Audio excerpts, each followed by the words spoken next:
glad y'all can count. Stand and worship with us.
Anyway, welcome to Crossroads. I am Michael.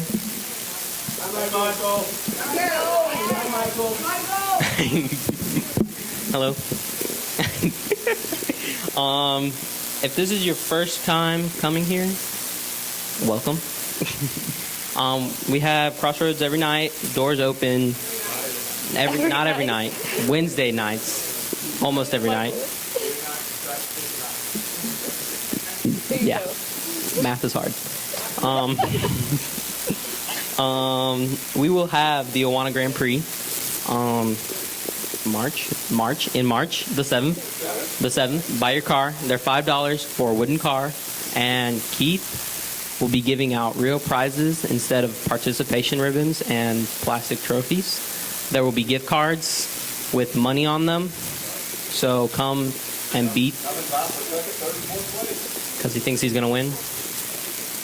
He's coming in last. Watch. Dead last. We'll come out and win. Or lose, I guess. Because you're going to lose the Keith. Loving Lillington is in the middle of spring. In March. Early spring. The 24th. April. Come on, AJ.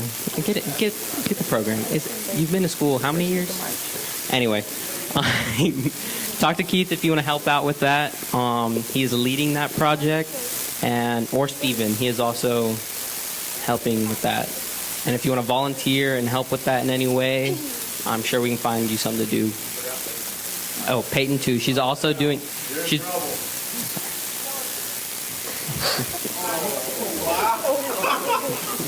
No, I'm just kidding. Snowbird. Spots are full, so I mean. It sucks to suck. Good luck next year or the year after that. But if you have gotten a spot, pay your money because Keith will give up your spot. Yeah. The snack counter, there are prices listed on the fridge over there, and that is a honesty policy. So don't steal from Crosswalk or God. You'll be struck dead. Or anyone. Don't steal it. It's a bad idea. It's not true. Maybe. Peyton said so she's right. Anyway. After service tonight at 7:30, we're going to have C groups. And those will be so you can talk about what Keith preached about, or if you have anything on your mind that you want to talk to about with other people. That way you can talk to other students about, and they may be going through the same thing. The current series is I Identify As. We've been in it this third week, and out of 4 weeks. So enjoy. Keith has an announcement.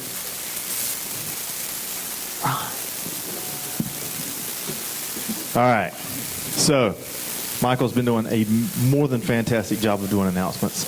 But every now and then, y'all make me be dad. So I got to come in here and be dad for a little bit. Most people know me that have been in here for a while, know I'm pretty laid back, easygoing about a lot of stuff. However, certain things have been observed and kind of brought to my attention and other stuff.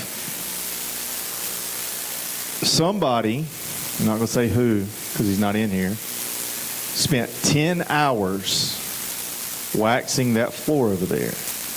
Okay? He's going to do the rest of it as he gets time. But that's a lot of time. Most of you guys in here slept 10 hours in the past day. Okay? He spent 10 hours waxing that floor. On multiple occasions, I've asked you guys, did I look like your mom? Because if I did, she's ugly. Okay? But I can stand here tonight. There's a monster on that wall. There's chips in that window. There are Cheez-Its on the floor that just got waxed. Where was something else or another article of food or something else around the room here that I saw a while ago. The pool balls are still out. Pool sticks are laying on the tables that I've asked to be put up. You get a 5-minute warning. Okay? So, and then I'm sure I would almost bet everything I have when we get up from here, I could walk up down the aisles and there'd be trash and snacks on the floor. Now, I believe in you guys. I believe most of you can act like adults. I also know that we have people in here that really should be in Awana, but I've been gracious enough to allow you to stay.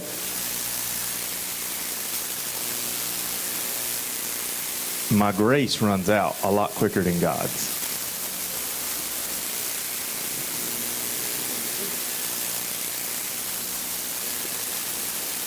I really think if I do it like I do with my son, I say, should I restrict all eating and drinking to the area that has the hardwood floors? I think that might solve some of my problems. Or we could start acting like big boys and girls instead of little bitty, little elementary school kids. Oh, I spilled my Cheez-Its, but I didn't get them up because mommy and daddy normally clean up after me.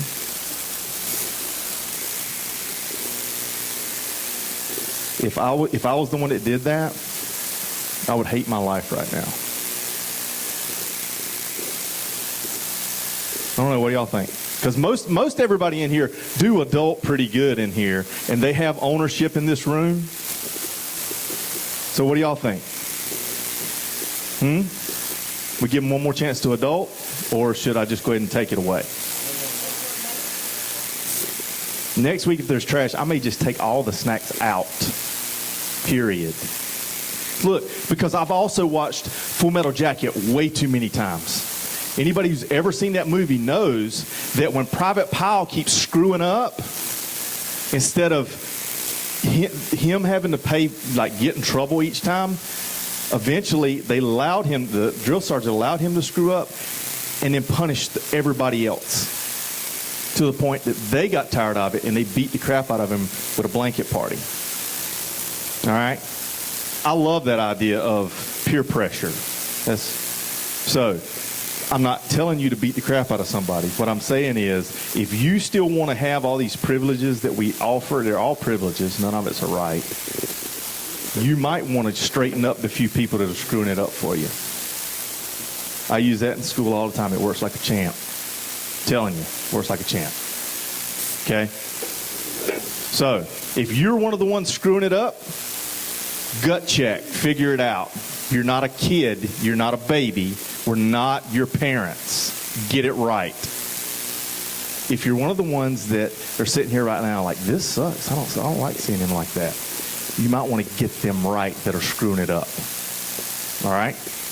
All right. Let's have a good rest of the night.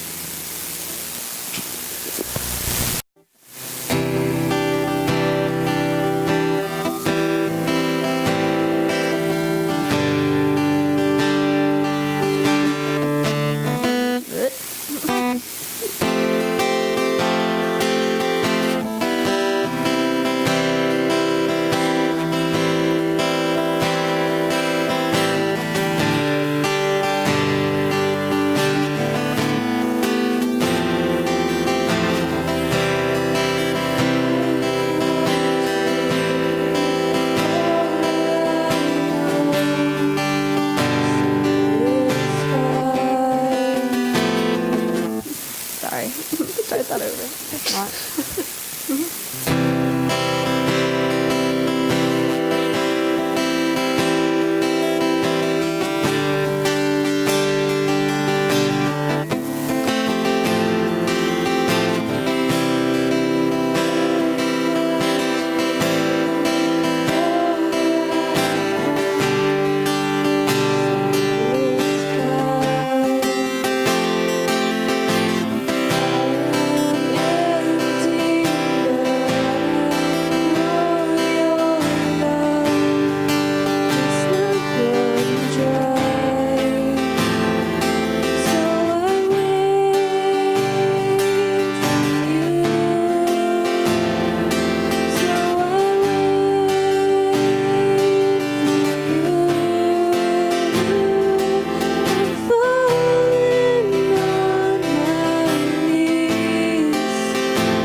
So,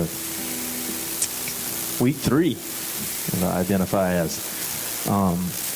Really, and at this point, most of you guys, I've seen you at least, I think, once during this series. If not, we're in this series, Identify As, and it's about the crisis of identity that we face as a culture altogether, not just as students, but it starts early on, and it goes till we die. Really, honestly. We're in a time where I pulled the title of this from a hotbed topic in the world, but truthfully, the identity crisis is a much bigger, broader scale than that. It's something that each one of us at some point have dealt with, and we've talked about how we try to build our identity. We try to do what it takes to make an identity for ourselves in the world. And so through this series, we've talked about how we can't actually achieve an identity, and we have to receive it. Or how we can't build an identity, it has to be birthed in us. There's these things that we have learned about, that the world has told us that we're to try to set out to achieve our identity. We're to try to build our identity up. We build our identity around how we feel. We build it around people. We build it around, a friend group. We build it around relationships. And the problem is when we try to build our identity or achieve our identity through all these things, our knowledge, our smarts, our athletic ability, how tough we are, how good looking or not good, whatever you want to go, how weird we can be. When we try to build our identity around these things, they're all changing. Every one of those things changes. Even the best things out of that. The great relationships in life, the great marriages. If we build our identity around someone who we truly and deeply love, I love my wife, but if my identity is found in her, I'm putting, number one, even as steady as she is, she's my rock, she still changes. And the thing is, that's putting undue pressure on someone who's never intended to shoulder that burden. Because ultimately, even without wanting to, people fail us. And so we have to find our identity, to put our identity in the only thing that never changes. And the Bible says that Jesus Christ is the same today as he was yesterday, as he is tomorrow. And it's the only unchangeable thing. Everything else in life changes. How good looking you are, that's going to change. How athletic you are, you're going to get old and it's going to start to hurt. Why do you keep laughing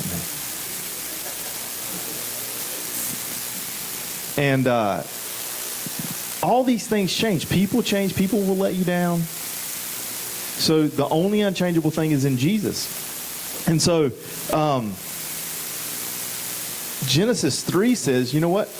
The real problem, too, is that sin entered the world. In Genesis 3, we see, that's the famous story of Adam and Eve and when sin enters the world. And so what happens is, the enemy comes along, like, guys, Awana's just next door. You can go over there and play the games, and we can get you your Awana book and your little vest and stuff, and you'd be real cute.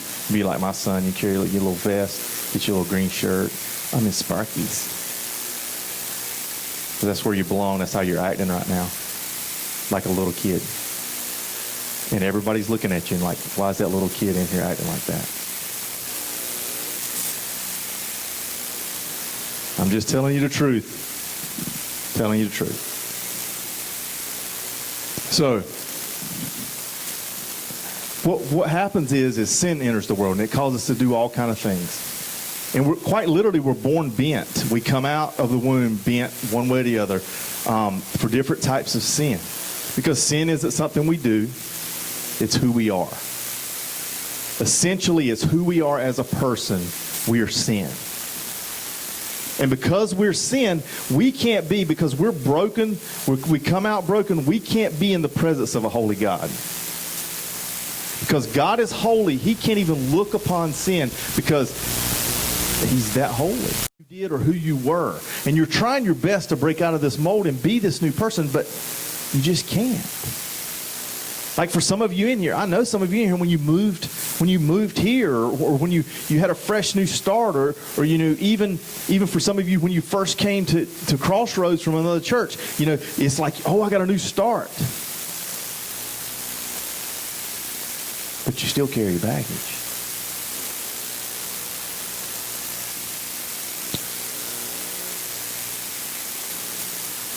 Even though you've tried to clean it up, even though you have worked hard to clean up your own mess,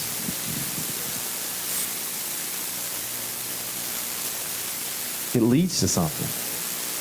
Because the more you try to clean up, the better you try to be, the more good you try to do, it seems like the more baggage you accumulate, and then you're exhausted. And cleaning it up isn't working. And so what happens? The second thing that happens through this method is you give up. You give up. I see it all the time. Because like I said, I really, really doubt, because I think, let me just go ahead and preface this. I do think, probably be in trouble for saying this, I think there's some piss poor parents out there that don't discipline their kids, that don't try to raise their kids the best they can. But I don't think they had those kids, and when those kids were little babies, little kids like my little one that was running right here, I don't think they looked at that person and said, I want them to grow up to be a bad kid. I want them to grow up to be a bad adult. Nobody looks at a child and thinks that. Now, there's some failures along the line, trust me. But I deal with it every day. So if ultimately you start out as a little kid, somebody wants good for you. Nobody really brings a kid into the world saying, I hope they're an utter failure in life and I hope they never have anything. Nobody thinks that about their child.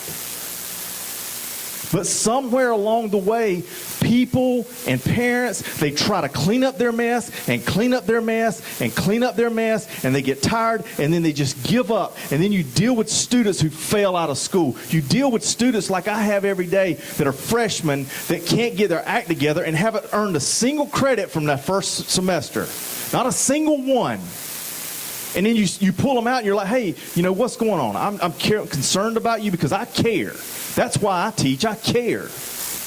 And so you look at them and you're like, why, do you want to graduate? Yes. Do you want to have a job one day? Yes. You will not have either one of those unless you change right now, because you are already developing bad habits. For those of you in high school, guess what? You got to have 6 credits to become a sophomore. 6 credits. Taught with a student today. He passed 1 class with a D first semester. He's got 4 this semester. So do the math. 4 plus 1 is, you will be a freshman next year, my friend. And you tell me you want to graduate and have a job. So ultimately, along the way, people give up. I deal with those people, and I try my best to encourage them. And I'm here trying to encourage you. People give up because they feel like they can't come back. They feel like, you know what? I've been this messed up kid that I've had all these bad habits, and I've always been the jokester, I've always been the one in trouble, and this is just what I know, and it's what I'm good at. So I'm going to give up trying to be good, and I'm just going to stay on this path of being bad. Because everybody knows me as that anyway, and they're not willing to give me a chance to be anything but what I've been. You feel like you can't clean up. I'm this. I'm that kid, or I'm that. I'm this left out. I'm the accident. I'm the forgotten one. I could go on. I could really dig into some really mean stuff that people say about other people in here that would identify people in this room, but I'm not going to do that. Because it breaks my heart to hear other people call people that, and I'm not going to do it just for an illustration. But you know what you've been called. You know what you feel like. And you probably feel that way because somebody else has put that notion in your mind.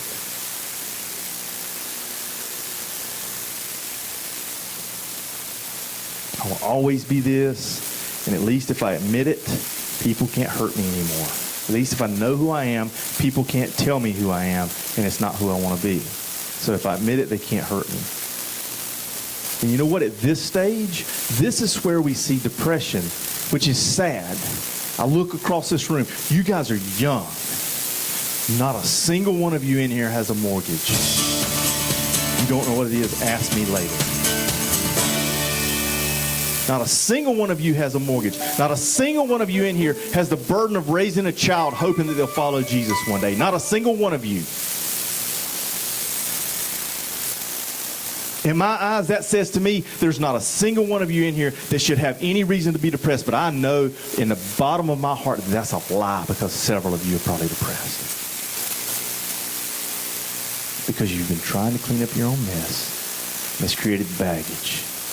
And you got tired of carrying around the baggage, and so you gave up. And that's where depression comes. That's where addiction comes in. That's where, unfortunately, even at you guys' age, suicidal thoughts come in.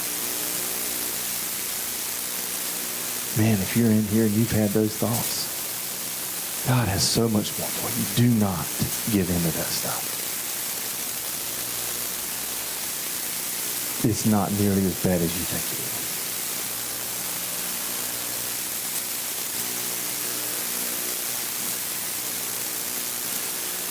And so at this point, in a lot of people's lives, you're now no longer you anyway. You're your past. You're living in today and you're moving toward tomorrow, but you're quite literally who you were in the past because you've given up on being anything different. And I would say that some of you are in here tonight because Jesus wanted you to hear what I had to say, because He's chasing you. He's seeking you. He's trying to speak to you. Because there's this new beginning for you. And the thing is, He's willing to give it to you free of charge. No effort on your part. He's wanting to give it to you. The good news is that we have a Savior. You know, Genesis 3 I talked about a while ago, where man failed and sin entered the world, and now we're bent, we're broken from birth, and we don't really have a hope. We're born hopeless. But God looked down at the brokenness, and you know what? He loved us enough. He sent a sacrifice for it. He sent a fix for that brokenness, for that problem that He saw that entered the world. He sent a fix. And He did this so that your baggage can become your garbage. That crap you've been carrying around, you can throw it away. You can be free from what you did. So you know, He did that so that you can have freedom. The Bible says that if we believe this, if we believe all of that, if like in our heart believe it, not like a head knowledge, not to be able to answer questions, but if we accept that in our lives, that God knew that I was jacked up, and I know that I'm jacked up, and I can't get to God, and so He made a way for me to get there, and through Jesus Christ, His birth, His death, His resurrection, if I truly believe that in my heart, that was a gift He did for me, and I accept it into my life, and I change my life, and He comes in and lives in my life, and He changes my life around that, if I truly believe that, I'm a new creation. It says, you're a new creation. The old is gone. You get a brand spanking new identity. Try to clean it up. It's brand new right now. And what you need to understand is this, guys. Before Jesus comes into your life, nothing in your life is good. You could be the greatest student, the greatest kid, the nicest one on your block. You have the most volunteer time. You've helped the most old ladies cross the street. You've done the best stuff that you've ever known to do. You are that good kid that everybody looks at and wishes their kid would be like you. And if you're not in Jesus, your best day is like filthy rags. That ultimately means so I'm going to get a little graphic here because I want to drive this point home. You're the best kid in the world. Without Jesus, your best day, your best effort, your best work is a dirty menstrual cloth. Once again, if you don't know what it is, ask somebody later. Girls might have to help some of the young guys out. But that's gross. It's gross. Somebody just told Jaden what that was, by the way. So, think about that. That's your best day without Jesus. No matter how good you think you are, no matter how hard you've worked, your best effort is that bad.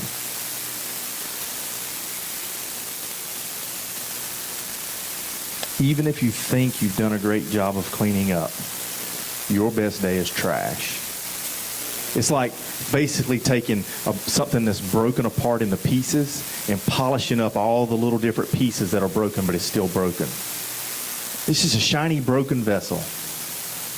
That's what you trying to clean up your life and do good looks like. You're still broken, but you're polished. It does no good. You're still useless.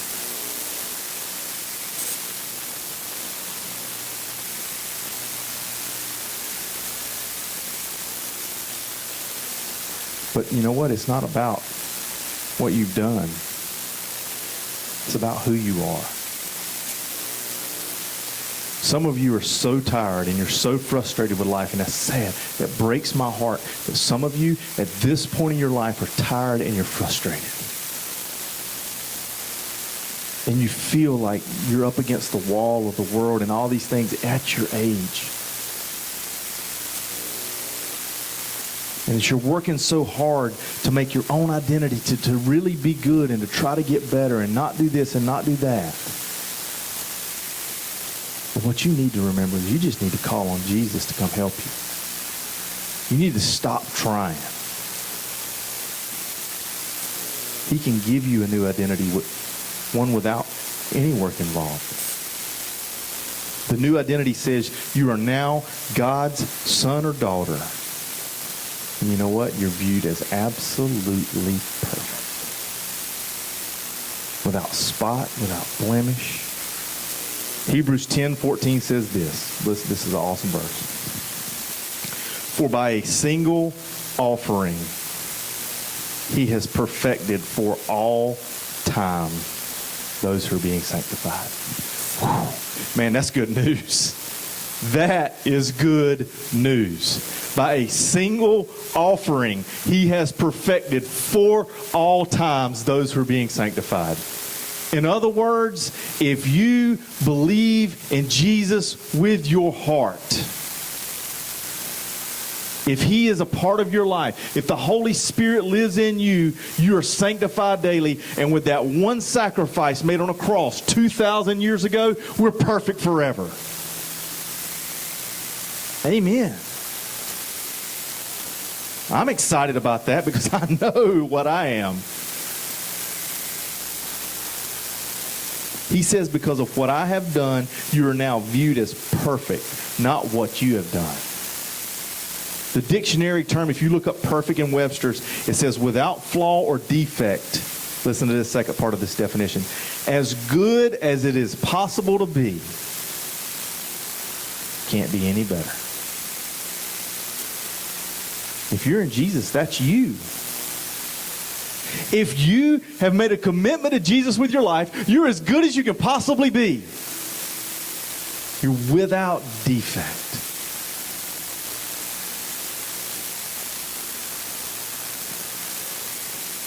You're not what you do. Your identity has to do with who you belong to. So the thing is, it's like some of you have been here in the previous weeks, and I told you I was saved when I was 12 years old. Easter Sunday when I was 12. And I know at that point I had a good understanding. I know that I realized and I asked Jesus into my heart. You know, I did pretty good. I was still trying to clean up my own mess a little bit, though. And then, like, by 14, at that time, you know, I grew up in just a little Southern Baptist church, and we went to camp.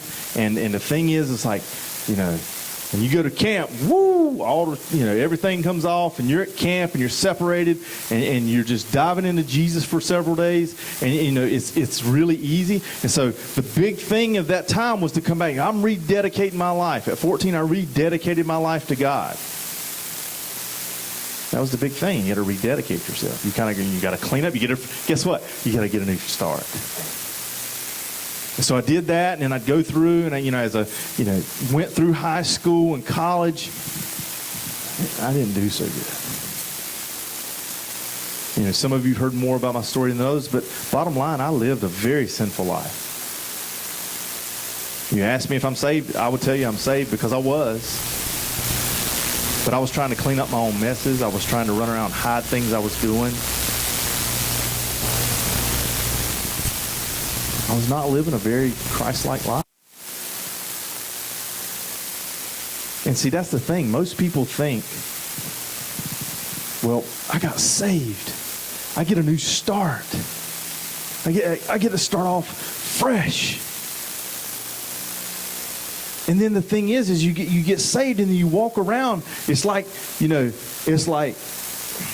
don't understand this, but we bought a new car, and like when you buy a new car or you have a new car or anything new, like your new cell phone, whatever, y'all feeling like new shoes, new white shoes, guys. All right, you got some new shoes. You want to walk around like you almost want to put bags on your shoes, or I didn't want anybody to can you take your shoes off before you get in the car? Can you beat your feet off before you put them in here? Because I don't want you dragging no crap into my new car, or I don't want you getting dirt on my. That's right.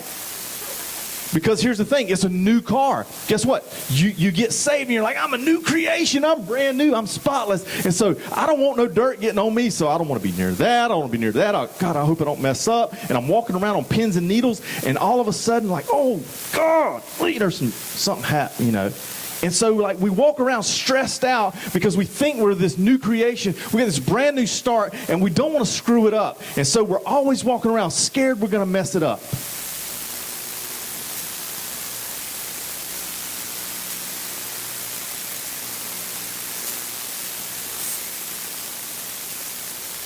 And the thing is this,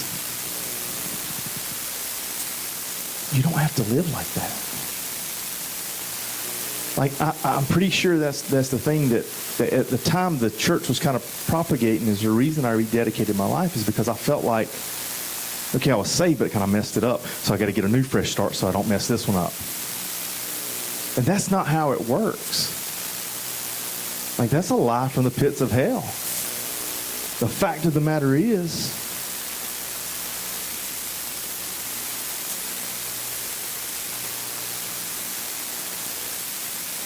you cannot mess it up. You're perfect not because of what you do, but because of who you are. Quite literally, you start each day perfect. You end each day perfect.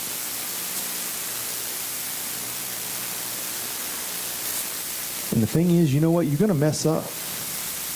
But we're still being made holy every day until we die. We're still working toward the day that we get to step over into eternity and we get to be perfect. The world says, you know what? You need to clean up. You need to clean up. And I think that's what a vast majority of you Christian in here have tried to do. You've been saved, but then you screwed up because guess what? I know you screwed up because we all screw up. And so you try to clean up and you try to get back in line and you try to walk that Christian walk. You try to make a fresh beginning, a new start. I'm coming out of camp. It's a new me. I'm going to do this right. And then you try to stay away. And you're just like me when I rededicated my life. You're like, it's a new car for a while, but then ultimately, it gets a little dirty. And then you're just like, I'll just get on in, Or those new shoes that you tried so hard not to get messed up. Now they're your wreck shoes. They're your place. They're your balling shoes. Because they're old. They're dirty.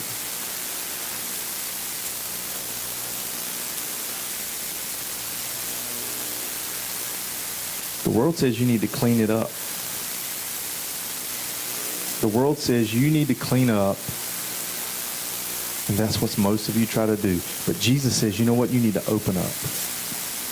You need to open up, and you need to lay your old identity at my feet, and you need to walk away from it. You need to realize that at my feet, at the foot of the cross, I gave you a fresh identity. And it's not what you do, it's who you are now.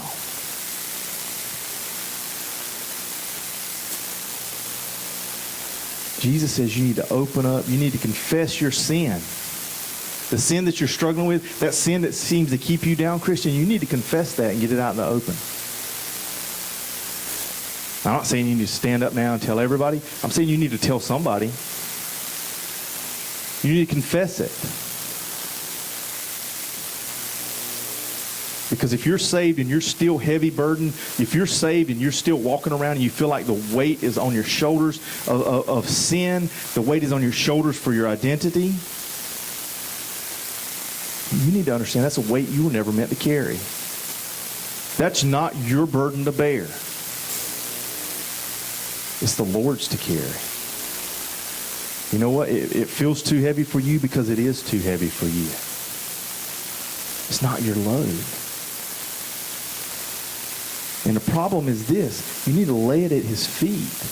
But the enemy keeps reminding us. And you know what? We keep going back to the very thing the Lord died to take away from us. Like the enemy keeps reminding us who we are. Shame keeps reminding us, you did that. But Jesus said, I don't care what you did. I'm telling you who you are. But shame keeps us thinking, well, I guess I'm just that failure. I guess I'm just that forgotten one. I guess I'm just the accident or the broken one. I'm the one who feels left out. But every time you start to, think or feel that way, what you need to do is you need to give that over to Jesus. You need to just tell shame to go to hell. You need to give your burdens to Jesus. Jesus said, bring to me all who are heavy laden and burdened, and I will give you rest. He says, take my yoke because it's light. It's easy.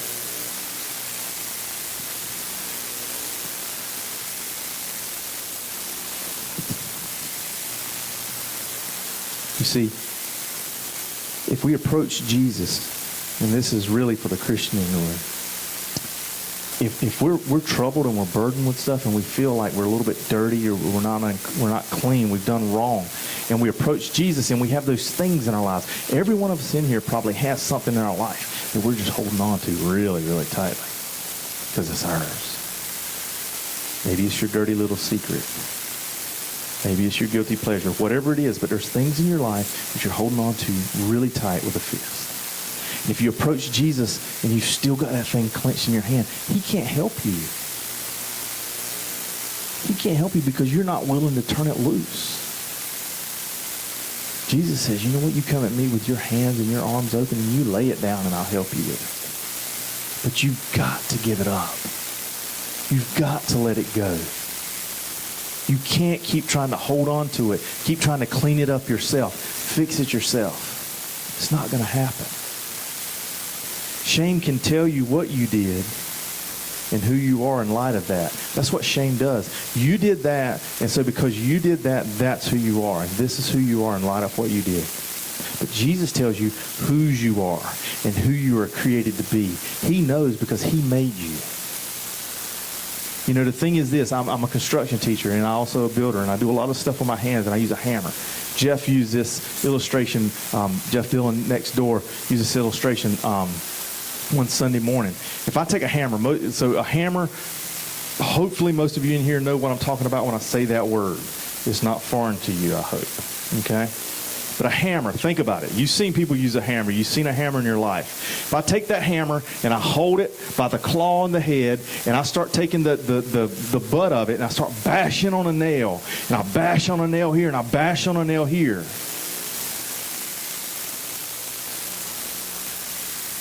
Is that right? Why?